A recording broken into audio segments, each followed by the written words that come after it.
Buongiorno a tutti les amici della Sicilia. Aujourd'hui, c'est une émission toute spéciale puisqu'on est dans le sud-ouest de la Sicile, au sud de Marsala. Et on va vous faire découvrir évidemment ce qui y pousse, on va vous faire découvrir les gens et une ville qui n'est plus vivante aujourd'hui mais qui évoquera bien sûr la Grèce antique ici en Sicile.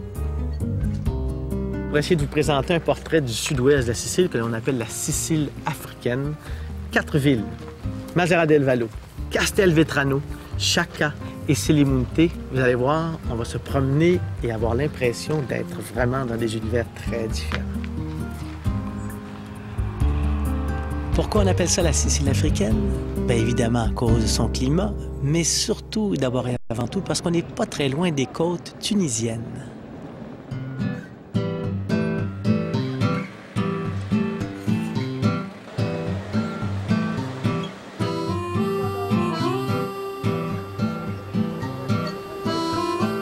Mazara del Vallo.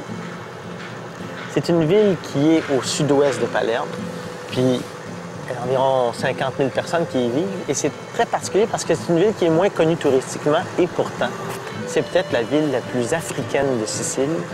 Beaucoup de Tunisiens sont venus s'installer ici il y a des centaines d'années, et il y a toujours eu cette vie, ou cette espèce de mélange entre les gens d'Afrique du Nord et les gens de Sicile. Alors c'est une ville très vivante, très animée, et qui a des particularités, son port de pêche. C'est le plus grand port de pêche de l'Italie.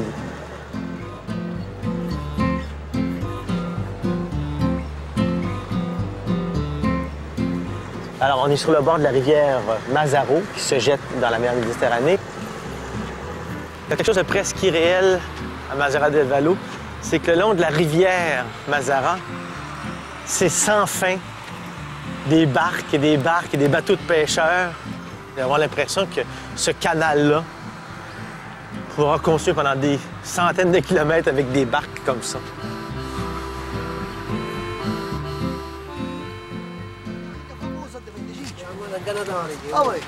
Buongiorno, buongiorno. Come va? Buongiorno, good morning. Good morning, bonjour. Comment a été la pêche? C'était bien? Yes, Capitan Ciccio. Capitaine? Ciccio, Ciccio, Ciccio? Ciccio. Ciccio, Ciccio. Francesco, Francis, Ciccio. Francisco, Ciccio, Ciccio. E che pesce? Sì, sì. Triglie, scorpani. Tutto Scorpani pesce. rossi, pesce alla zuppa. Pour la soupe? Pour le couscous? Questo. Pour le couscous. Good, good. Good, vraiment très bon. Alors, c'est la preuve ici que toute cette région se spécialise dans le couscous de poisson, couscous de fruits de mer. Donc, les influences africaines sont présentes ici à Mazara del Vallo. Résultat de la pêche, c'est beau. Ah, spada! Questo qua, Gladius, Gallinella. Gallinella. Magnifique poisson. T'as mis du requin, ça? No, Ah no ouais. squalo, guarda. No Il n'y a squalo. pas de dents. Questo. Ah, pas de dents. OK. Ah, l'arrêt. Razza, Ah, ouais, vai. l'arrêt. C'est le Saint-Pierre. San Pietro Ouais. ha preso il pesce Ouais. con queste due dita, così. Avec les deux doigts. Sì, e si racconta che gli sono rimaste 1 e 2. Les deux doigts de Saint-Pierre. Bravissimo. Qui a ramassé tout ça qu'on appelle ça un Saint-Pierre. Wow! Et pour le soupe, pour le couscous? Pour le couscous, hein? C'est magnifique, ça.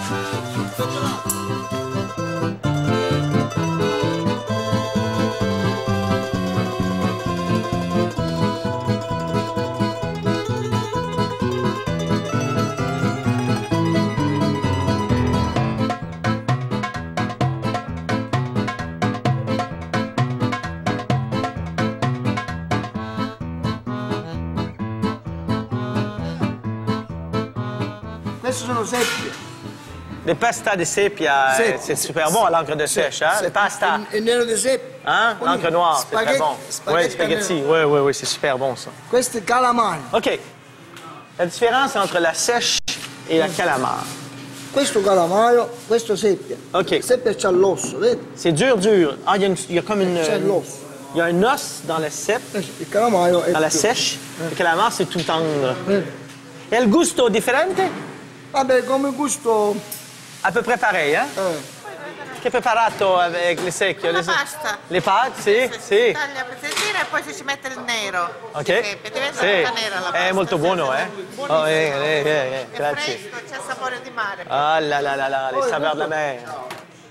Ah, voilà, Ecco, c'est c'è très bien. la sacca, c'è una sacchettina piena di nero. OK. C'est le questo petit poi- sac qu'on conserve. Sì, sì, sì. Ouais. C'est ça le Ecco, sac. esatto, sì. À l'intérieur du petit sac est l'encre. Sì, esatto, poi ci mette questo nero e si spegne subito, se no condensa e diventa granuloso, invece così rimane tutto nero e la pasta poi diventa nera. Sì, tutta sa. nera,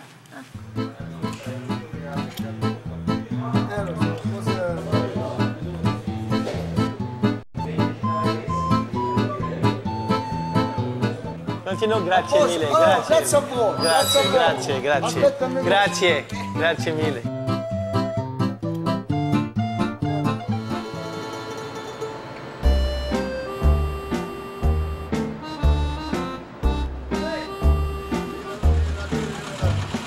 Buongiorno Francis, buongiorno. Adesso parla cittadino. Parlare francese tu. Sì, Parlare Francese. parla Vous parlez français? C'est merveilleux. Salut Joseph, moi c'est Francis. La pêche a été bonne? Il n'y en a pas. Vous êtes parti à quelle heure en mer ce matin? Matin à 6 heures. À 6 heures? Quoi de mieux pour comprendre la vie des pêcheurs que de monter à bord du bateau de Joseph?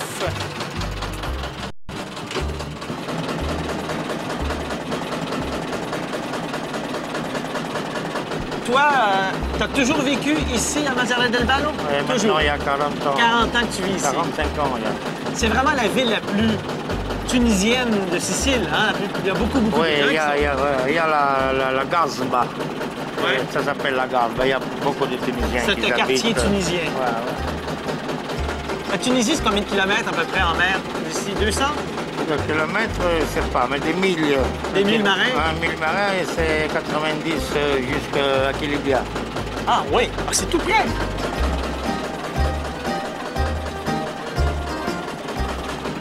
Mazara, est-ce que c'est vrai que c'est le plus important port de pêche d'Italie? Le grand. Le plus grand.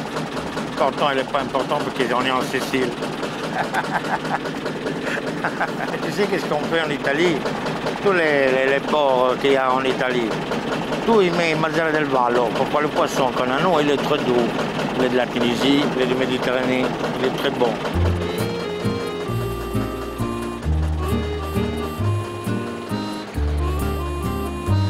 C'est une ville, la vie est difficile, mais tu aimes la ville.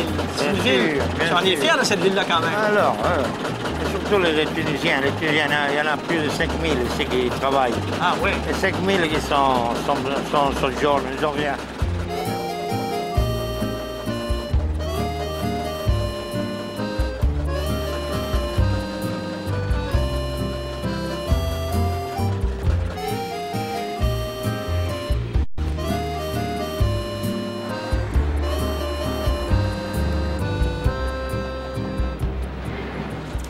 Alors, dans le grand cœur des gens de Mazara del Vallo, Joseph, il le représente très bien. C'est vraiment chouette. Merci beaucoup. Ouais, ouais.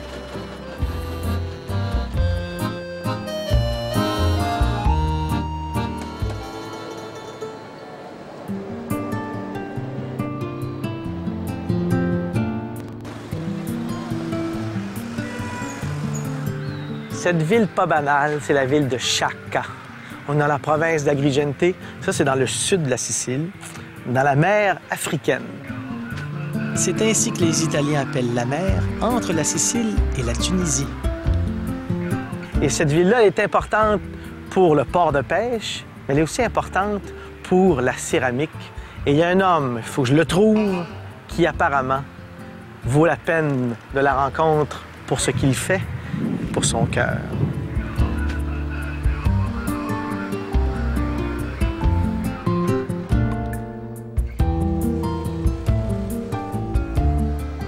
On va aller voir cet homme-là dans sa petite boutique et son laboratoire.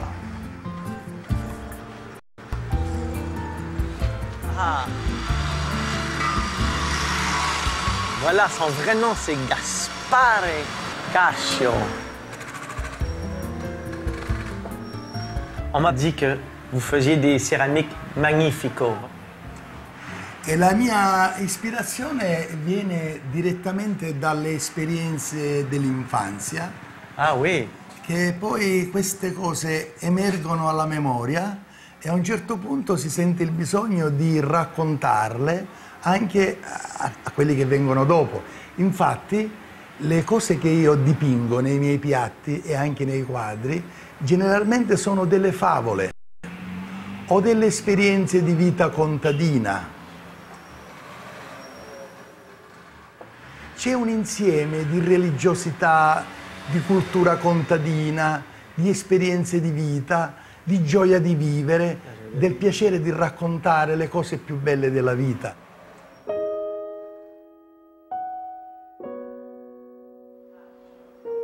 Quantomeno il dovere dell'artista è quello di dare una rappresentazione positiva che aiuta a crescere, non raccontare i drammi.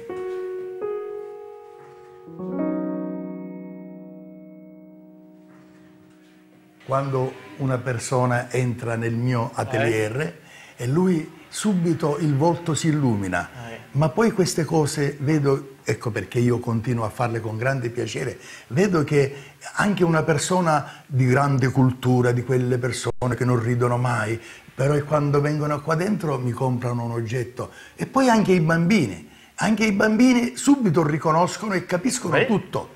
Cioè qui questa è un'arte che non ha bisogno di essere mediata da un critico che va a spiegare perché tutto quello che c'è sotto. Ognuno riesce a leggere quello di buono che trova e tutti trovano qualcosa di buono. Io so che se io sono sincero e racconto quello che sento intimamente, anche gli altri poi troveranno quello che c'è di vero in quelle cose che io ho raccontato con il disegno e con il colore.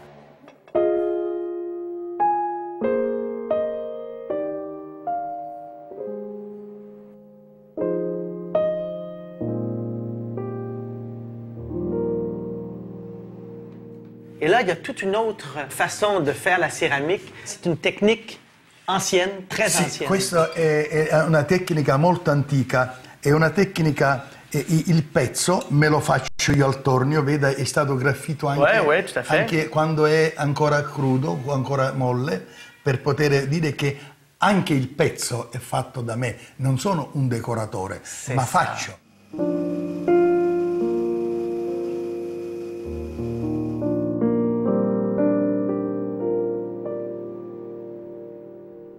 Ora, questa è una tecnica antica.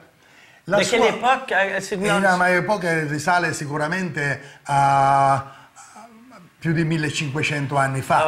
Sì, prima dell'anno 1000. Ma questa tecnica nasce in Egitto, in Siria, in Iraq, in Persia.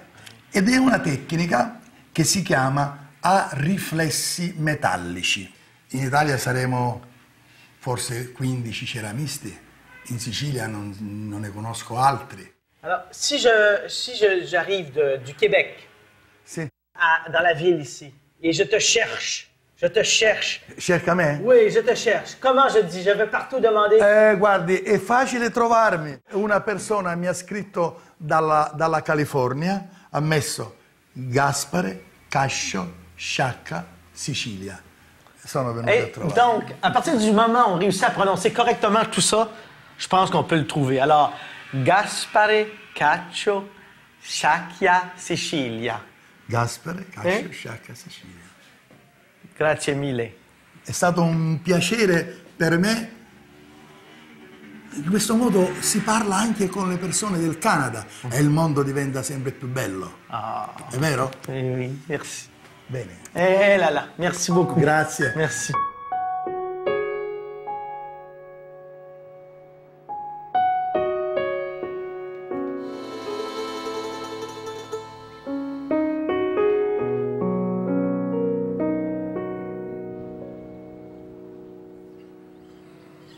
De l'huile d'olive, on en trouve évidemment partout en Méditerranée. Et si on s'arrête à dire de l'huile d'olive, on met sur la table, on en mange, on en déguste. Intéressant. Mais il y a toujours quelqu'un qui décide d'aller plus loin, qui fonce. Ici, on est tout près du fleuve Belice. Belice, c'est là où se trouvent les meilleures olives de la Sicile. Donc, l'huile d'olive qui est produite, elle est vraiment délicieuse.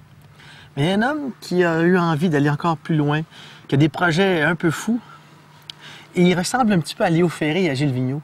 Je vous invite à découvrir Gianfranco.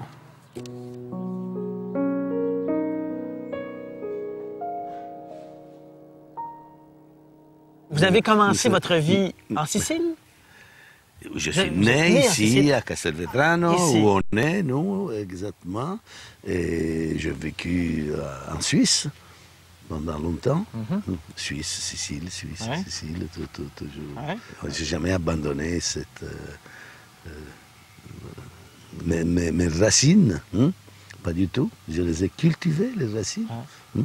Et à un moment donné, je me suis dit, mais je vieillis, pourquoi ne pas faire quelque chose pour mes concitoyennes qui n'ont jamais fait jusqu'à présent pour faire connaître cet extraordinaire produit au monde. Parce que vous l'avez fait connaître à l'extérieur, à l'étranger. J'étais le premier, oui. J'étais le premier à mettre en bouteille cette huile. En absolu, le premier, dans l'histoire. Et pourtant, Belice, tout ce qui est autour de Belice, c'est bien ça. C'est la meilleure. L'olive, elle est merveilleuse, cette olive-là, ici. Là. Mais c'était toujours cette production d'olio nocellara, quelque chose de bien organisé par la grande industrie. Ah ouais, OK. Faisait même la mauvaise publicité. Disait aussi, cette huile, c'est trop lourd, on ne peut pas les digérer. Comme ça, ils les prenaient tous, à bon prix. Tout ce qui était produit, ils prenaient pour mélanger leurs huiles. Mais maintenant, ça va de plus en plus, ça va s'arrêter. Là, vous avez un peu arrêté le cours de l'histoire. Vous changez le cours de l'histoire, peut-être. Mais il faut quand même, il faut que quelqu'un s'en occupe des choses. Je suis là, j'en profite, je le ferai.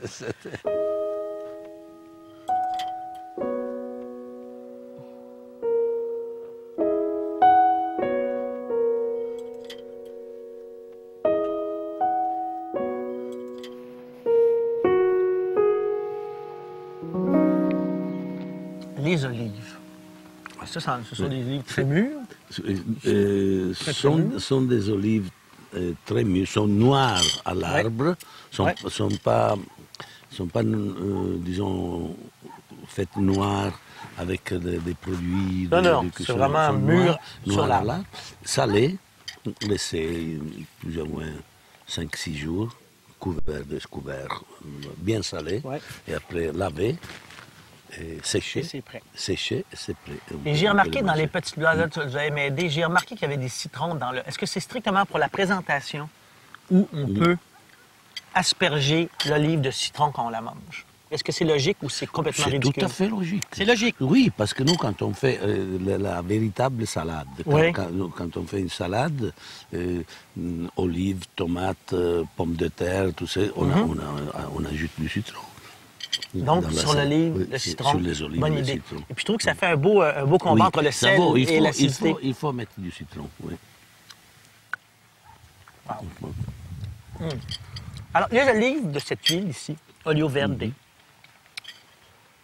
elles sont pas cueillies vertes, elles sont cueillies bien vertes, pardon, elles sont cueillies vertes, très jeunes. Comme vous voyez, ici, alors, si vous avez fait un tour dans la région, ici, vous avez vu qu'il y a encore des gens qui récoltent des olives, tandis que vous ne voyez pas une olive ici dans les domaines. Tout est cueilli. Parce que tout est cueilli. Avant que les autres commencent, nous avons terminé. On obtient beaucoup moins d'huile, mais avec des autres caractéristiques. C'est pas que l'huile qui vient après n'est pas bonne, elle n'est pas bonne. Elle est aussi, elle est aussi bonne, mais l'huile faite comme on dit, au commencement d'automne, avec les olives bien vertes, quand elles rentrent dans la phase blanche, quand elles commencent à devenir un peu blanc, le vert s'éclaircit, le vert, c'est à ce moment qu'il faut faire l'huile. C'est mon opinion. L'opinion des autres, c'est qu'il faut le faire. Et qu'est-ce que ça apporte après à l'huile pour avoir plus d'huile? Eh bien, ça apporte toute la poésie de la nature, tous les parfums, les fruttato, les fruits. Hein, Je vais aller vérifier ça, moi. Je vais aller vérifier ça. Ça apporte tout. Ça apporte tout. La poésie. La poésie dans l'huile d'olive. Goûte à l'huile d'olive.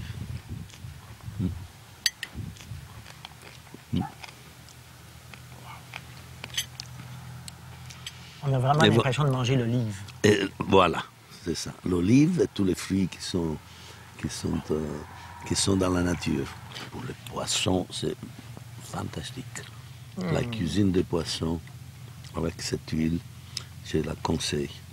Et les grillades, tout. Ah, c'est bon. Que c'est bon. C'est vraiment, vraiment C'est bon. vraiment bon.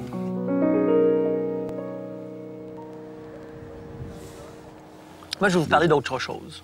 Dans ce que vous avez entrepris comme projet de vie, j'ai vu le Palazzo à Castelvetrano. Je vais aller voir, jeter un coup d'œil. C'est un palazzo, un palais ça commence au 13e siècle, ça? 13e siècle. 13e siècle. Peut-être il faut reculer. Peut-être. Actuellement, on fait des fouilles qui peuvent donner des renseignements. Mais quelle idée avez-vous eue de vous embarquer dans un projet énorme? C'est un projet énorme. Oui. C'est très grand. Vous voulez... Vous aussi, vous voudrez ça va, vous? me priver de ma folie. Non, je voudrais pas. Je veux folie. savoir si ça va bien. C'est la folie de Oui, ma vie. d'accord. Quand vous l'avez vu la première fois, vous dites, ah, ça y est, ça fait longtemps que vous le voyiez, là, vous étiez enfant, il était là, le palais, hein? Le palazzo, il existait déjà, là, dans cet état-là, à peu près. Non, alors, qu'est-ce qui m'a poussé à m'intéresser au palais? Parce qu'il y avait un projet d'achat de la part de l'administration publique, mais pas pour le restaurer ou faire quelque chose, non, pour faire des parkings et des bureaux. Alors, je me suis dit, mais ils sont fous, ces gens-là, comme les propriétaires, ils vendaient... Les administrations publiques, ils ont besoin du temps pour faire les choses. Bon, en tant que privé, vous dites, OK, tu vends, j'achète, c'est fini. Hein? Vous faites tout ça du matin au soir. C'est ça. En se promenant dans le Palazzo Pignatelli, on comprend à quel point la Sicile a été riche. Mais plusieurs palais sont comme celui-là, en démembre. Et avoir cette idée folle d'en faire un hôtel, eh bien, c'est tout à son honneur. La commande est pourtant simple. On doit refaire le sous-sol, restaurer chaque pièce, construire des salles de bain, refaire le toit, travailler sur la structure, les escaliers, et le tour est joué. Et je me suis fait plutôt aussi des illusions. J'ai pensé qu'il pouvait m'être assez facile de trouver aussi quelques sponsors. J'ai trouvé quelque chose de petites choses. Là, il faut des fortunes pour vraiment. Mais avez-vous confiance? Il faudrait quelques fortunes canadiennes. Hein, il y en a tellement. C'est quand même un château de Frédéric II. Hein. Ouais. Ouais, mais pensez-vous que... Avez-vous confiance qu'au bout du compte, les gens vont venir voir cet hôtel, ça deviendra entre autres un hôtel? Avez-vous confiance? Oui. Oui? Oui, ça va arriver, ça. Ça va venir. Ça va venir. Ça, on appelle ça ne pas être blasé. Être optimiste. C'est ça. En tout cas, moi, je veux vous saluer, vous remercier de l'accueil. C'était un grand plaisir. Et j'espère que si vous venez à Castelvetrano, demandez où est Gianfranco. Et peut-être vous pouvez le trouver, mais parfois il est en Suisse, parfois il est à Milan, parfois il est un peu partout. Mais quand vous êtes là, vous êtes là. Demain, je serai à Monte-Carlo. Bon, ben c'est ça. Alors, allez le chercher à Monte-Carlo. Salut, puis merci, Gianfranco. Merci beaucoup. Merci. Encore une fois.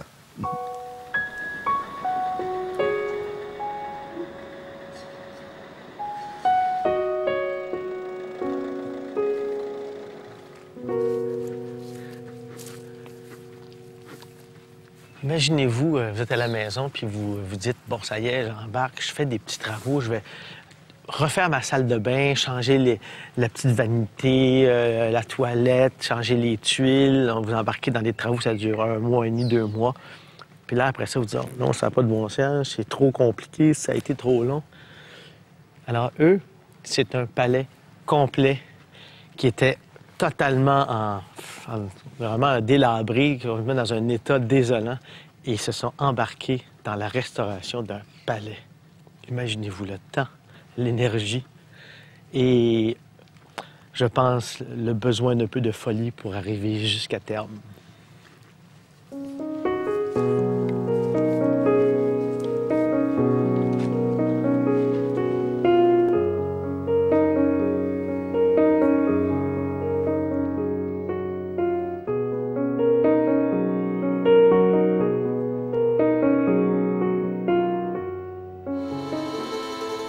Gianfranco Becchina a des idées de grandeur, ça c'est clair, mais il ne peut pas tout faire tout seul.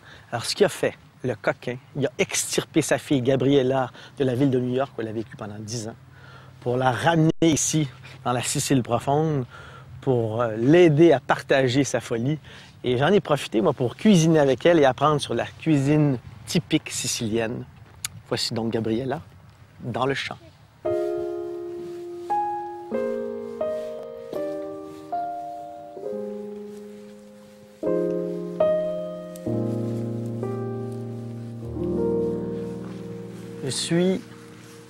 J'en suis très heureux, aux côtés de Gabriella, qui va me faire découvrir les légumes nécessaires aux recettes qu'on va préparer plus tard dans la journée. Qu'est-ce que c'est? Alors, on va vers... Parce qu'ici, là, à la villa, il y a tout. Tout ce qu'il faut pour vivre, presque. Oui, exactement. On a tout. On a nos animaux pour la viande, enfin pour nos cochons, etc. On a nos œufs, nos poules, on a nos légumes, nos fruits, évidemment on a nos oliviers, on a nos arbres de citron, on a à peu près 700 citronniers, donc voilà. C'est fou parce que... Tout ce qu'il faut pour parfumer la vie. Tu as passé 10 ans à New York et tu as choisi de venir vivre ici. Bah, c'est quand même un beau choix. Tu as fait le bon choix. Entre toi et moi, tu as fait le bon choix. Alors, allons-y. Allons-y. Alors, ce que nous cherchons aujourd'hui, ce sont des légumes qui ne poussent pas dans les rangées, qui n'ont pas été plantés ou semés. Ce sont des légumes sauvages. Comment on dit en italien sauvage? Selvatiche. Selvatiche. Oui, parce que si tu dis selvage, alors c'est une autre... c'est quoi la différence? Selvage, c'est un sauvage des îles, par exemple. Par contre, selvatica, c'est un légume, un fruit sauvage. Une herbe sauvage. Voilà. OK, alors allons-y. Donc voilà. Alors bon, il faut les trouver, hein, parce que ça pousse au milieu d'herbes, etc. Alors on se promène. Ah bien... Ah, tiens, voilà, là. C'est ça. Là, ça c'est un de nos premiers légumes. Alors, ça n'a l'air de rien comme ça. Est-ce que c'est un épinard? Ça ressemble à un épinard? Ben regarde, c'est entre un épinard et une côte de bête. Tu vois cette côte? Voyons si on arrive à... Alors tu vois, il y a comme un peu de rouge. Ouais. Ça c'est un signe de fer. Que cette côte de bête qui est entre un épinard et une côte de bête possède du fer, parce que le fer, quand il s'oxyde, devient rouge. Hein. Les artichauts, par exemple, etc. Et ensuite, à la cuisson, deviennent noirs.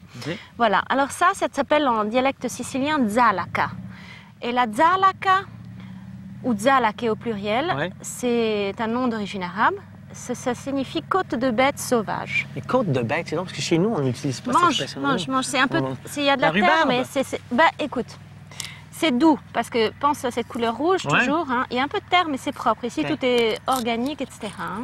Biologique. C'est doux? Oui, c'est doux. Oui, c'est doux. Ça contient du fer, ça contient des minéraux. Ça goûte un peu la queue de betterave. Ben voilà. Ben, c'est un peu ça. C'est de la famille des betteraves. Voilà. Et on va utiliser ce légume que tu vois ici, il est plein de petits trous, etc. Parce que bon, on ne traite pas nos plantes. Hein. C'est comme ça. Pour faire une recette toute bête, on va sauter ça à la poêle dans de l'huile, de l'ail et un peu de piment. Et ensuite, on va couper ça en petits morceaux pour en faire une frittata. Ah! Voilà.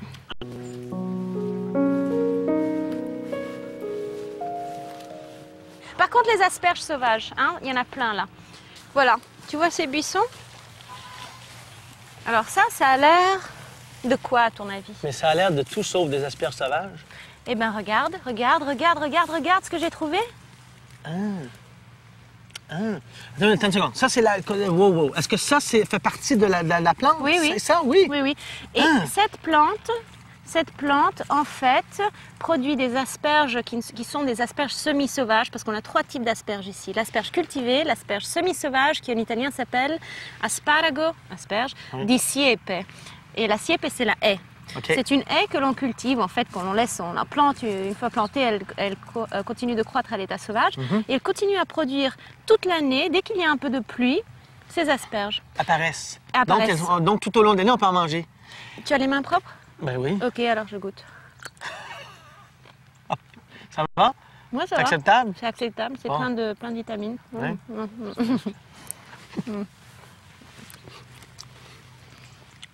Oh! Oh! C'est une asperge, hein? Oui, mais c'est une asperge. C'est une amertume, là, présente. Voilà. Et cette amertume se transforme en douceur. Et c'est fantastique voyons. en omelette. Par exemple, le matin, une petite omelette avec ces asperges, c'est fantastique. Vraiment, ça s'adoucit en cuisson. Ah, complètement. Et moi, je fais des veloutés. Personnellement, je suis la seule en famille qui aime bien les veloutés. C'est mon côté, un petit peu mon héritage, disons, aux États-Unis et les écoles françaises. Hein. Donc, velouté d'asperges, c'est délicieux.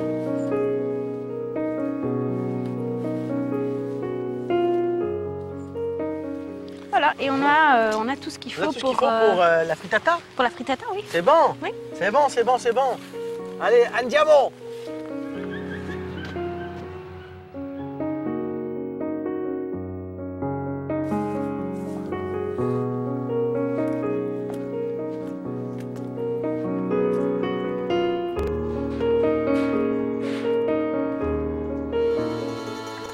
La récolte est terminée. On va maintenant cuisiner en compagnie de Gabriella et de Carlotta, la cousine. Et nous sommes à la Villa Pignatelli.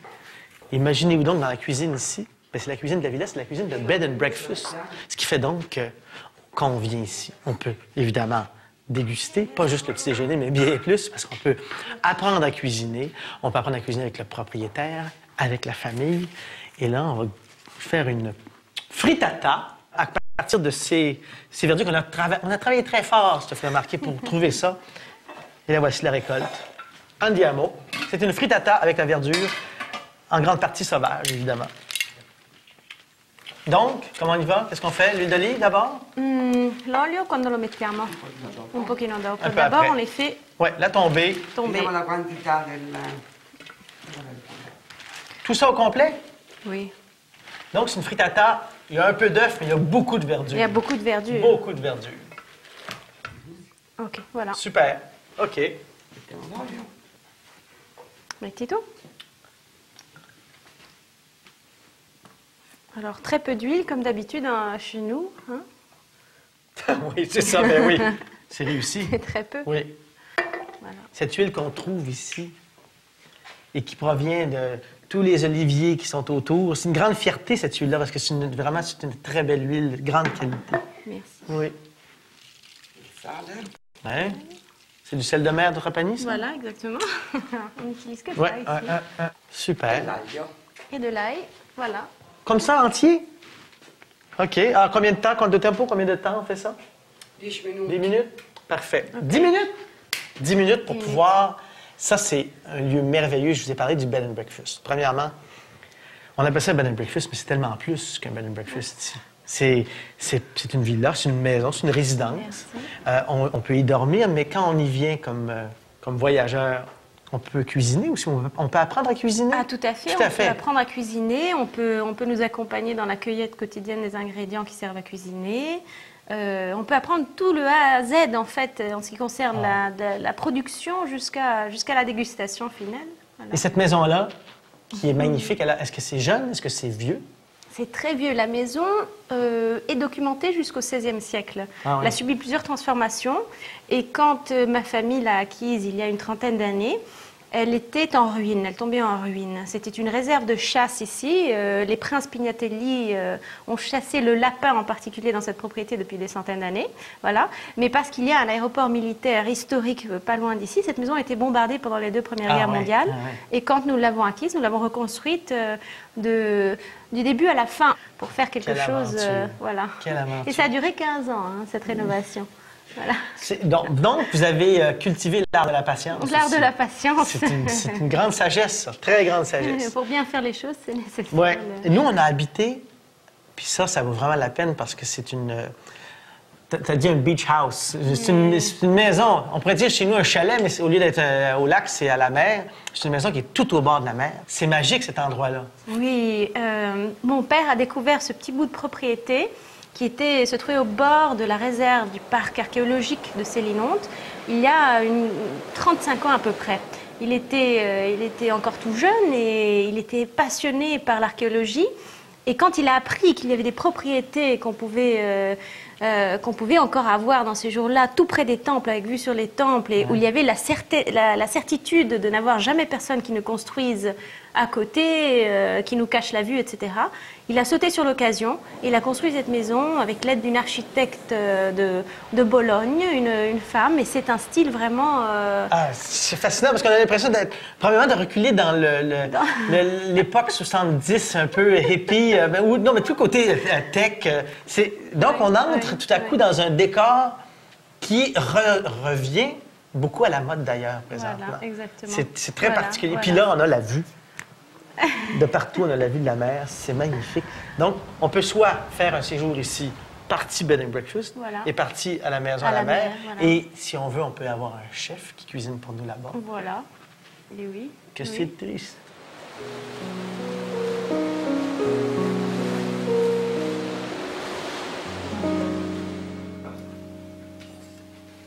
Esther, quante uova vanno nella frittata? All'incirca. Facciamo 6. On fait à peu près 6 œufs pour cette taille de frittata. Regarde, 6 œufs. 6 œufs, puis regardons toute la quantité de verdure qu'il y a là. C'est beaucoup de verdure. Oui. Donc on va râper un peu de parmesan. OK. Alors ce qui est important, c'est d'utiliser en général du parmesan reggiano. Oui. Et non pas une copie ou quelque chose de semblable. Parce que ça a un goût absolument unique. Ouais. Et quand on fait une recette aussi simple que ça, œufs, légumes, il faut avoir tous les ingrédients absolument juste... Ça, je pense que c'est prêt, moi. Ah, ça a l'air prêt, regarde. J'ai la sensation que c'est prêt. Fantastique. C'est un peu une odeur d'épinard. Bien, c'est clair. Moi, je dis, ce que je sens, c'est le mélange de la queue de betterave et d'épinard. Ah oui. C'est ce que j'ai au nez, là. Oui. Mettiamo un po' di olio.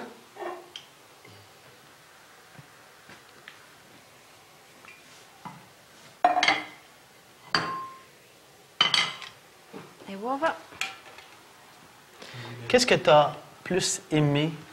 C'est une question difficile, là, mais qu'est-ce que tu as plus aimé de ta rencontre avec la Sicile? Parce que tu venais l'été souvent, avant quand tu étais plus petite. Je venais l'été, ouais. Oui. Quand tu t'es installée vraiment ici, qu'est-ce que tu as le plus apprécié? Ça dépend, à mon avis, des personnalités beaucoup. Alors, il y a des personnes, et je crois que j'en fais partie, qui aiment beaucoup voyager et qui aiment découvrir, qui sont curieux de nature et qui aiment surtout connaître de nouvelles cultures. Alors, pour moi, la Sicile, c'était une nouvelle culture, une nouvelle mentalité. Et c'est ce que j'ai le plus apprécié. Et pour pouvoir bien apprécier la culture sicilienne, il faut un minimum de sens d'humour. Parce que les Siciliens sont absolument hilarants. Ils ont une manière de communiquer, de s'exprimer. Ils font beaucoup de gestes. C'est typiquement italien, ça. Mais les Siciliens, en plus des gestes, ont le langage, le dialecte sicilien, que je connaissais un petit peu en arrivant et que je connais un peu mieux aujourd'hui. Parce que c'est la seule chose qui fonctionne, par exemple, quand on veut que les choses aillent comme ça. Il faut les dire en sicilien, sinon on ne nous entend pas. Et alors, c'est un langage marrant. C'est un langage très visuel et vraiment très, très rigolo. OK, là, tu me colles peut-être. As-tu un exemple? Un exemple, c'est tout bête, mais en français, quand tu dis « allons-y », en italien, tu dis « amunini ». Alors, simplement, le mot « amunini », c'est rigolo, c'est marrant, ça a un certain rythme, etc. Et les gens réagissent immédiatement. Alors que si en italien, tu dis « andiamo », ça ne va pas marcher, ça ne va pas avoir le même effet, ça ne les réveille pas comme ça. Bon, ben, attends une seconde, je vais essayer. « Amunini ». Esther est d'un calme... Olympien. Amunini, je vais me rappeler de ça, moi. Je vais me rappeler de ça. Amunini. Alors là, on a vu les œufs, le fromage un peu ou pas encore le fromage? Le fromage, on en a mis un peu dans les œufs. Un petit peu déjà, oui. On a ajouté un petit peu. Et là, on a mélangé tout ça ensemble avec de l'huile d'olive encore. Regarde, juste un petit peu. Et on a ajouté de l'huile d'olive dans la poêle. Oui. D'accord. Alors, ça y est. Voilà, est-ce qu'on couvre? Coperto. Amunini. Et voilà. Combien de temps? Combien de temps? Quanto tempo? 10 minuti. 10 minutes. Parfait, 10 minutes, c'est parfait. Vive le 10 minutes. C'est le 10 minutes d'Esther. D'Esther, tout est 10 minutes à peu près. Tout est 10 minutes avec Esther. OK. Et ça, c'est beau, ça. Là, on pense qu'on peut manger ça comme ça, mais la frittata, elle se mange froide. Toujours froide? La frittata si mangia sempre fredda? Fredda e calda. Fredda e calda. les deux. De deux façons. È buona in tutti i modi. Parfait. Quelqu'un préfère froid, quelqu'un préfère... OK. Est-ce que c'est prêt? È pronta? Sì. Si? OK, on y va. Il faut la tourner. Donc, Ouais. Esther cherche une place pour...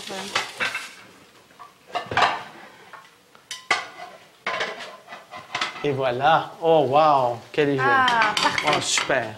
Dorata, Super. Esther, Regardez appunto, ça, dice- c'est beau. Dici che miracolo. Je rappelle beaucoup de verdure, 6 œufs, l'ail qu'on a retiré, le parmesan, le reggiano, le parmesan, l'huile d'olive. C'est simple. Mais c'est si bon que j'en perds la raison. Si bon, si bon.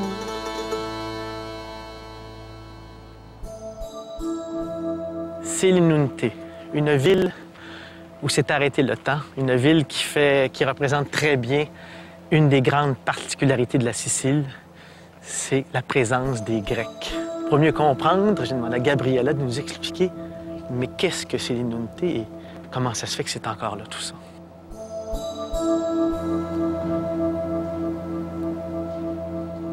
C'est vraiment impressionnant. Alors, ici, on peut vraiment marcher à travers les décombres avec toutes ces pierres énormes, immenses.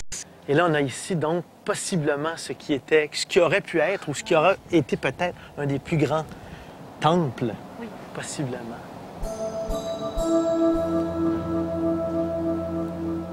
Alors, Selinunte, ça se sépare en 3 parties. Il y a l'endroit où sont les temples, il y a l'acropole. Oui.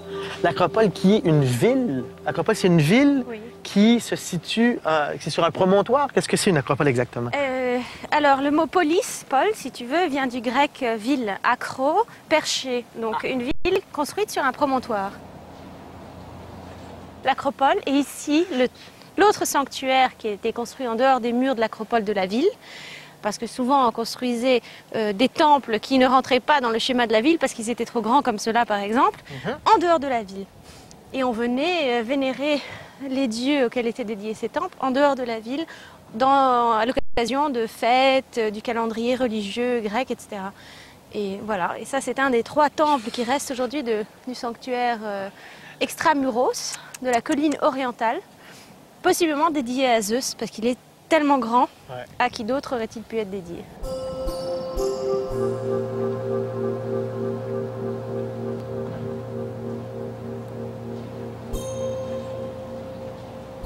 Selinunte, dans cette ville où il y a les temples, où il y a vraiment eu une vie, il y avait 80 000 personnes qui vivaient ici. Il y avait plus d'habitants, plus du double des habitants qui habitent aujourd'hui à Castelvetrano, qui est le centre le plus important de la vallée du Belice. Qui est un fleuve. Qui est le nom d'un fleuve, le Belice, qui est aujourd'hui presque à sec, Ouais. et qui quand même a laissé ce nom à toute la vallée, une vallée très fertile. Alors voilà, Castelvetrano a 30 000 habitants, peut-être 35 000 au maximum, et Selinunte était tellement riche qu'elle avait 80 000 habitants qui, dans l'Antiquité, 500 avant Jésus-Christ, signifiait vraiment une énorme population.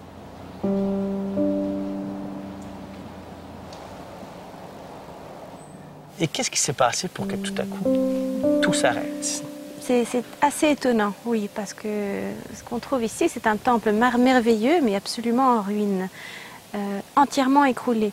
Alors, il y a des hypothèses. On sait avec certitude qu'il y a eu plusieurs tremblements de terre qui ont détruit Selinunte, Ouais. mais on sait aussi que Selinunte, pendant l'Antiquité, a choisi ses alliances dans les différentes guerres qu'il y a eu dans l'histoire des Grecs et des Carthaginois, hein, les guerres Il y a eu des gréco-puniques. guerres. Il y a eu des Ah, guerres, d'accord, voilà. oui. S'amuser, le sport préféré. Oui, oui. Mais on avait une Ça, autre le plaisir. conception de la paix à l'époque. Ouais, c'est la ça. paix signifiait faire la guerre à l'extérieur pour garder la paix à l'intérieur. Ah, voilà.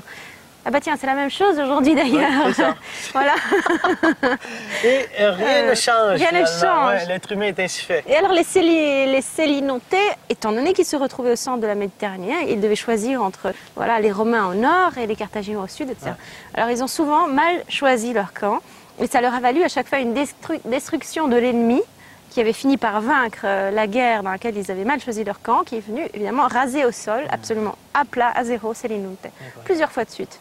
Voilà. Et juste derrière, il y a la mer qui, elle, reste calme par moments et qui a contemplé tout ça. La mer, c'est tout ça. Elle a une mémoire, la mer. Merci, Gabriel. Merci.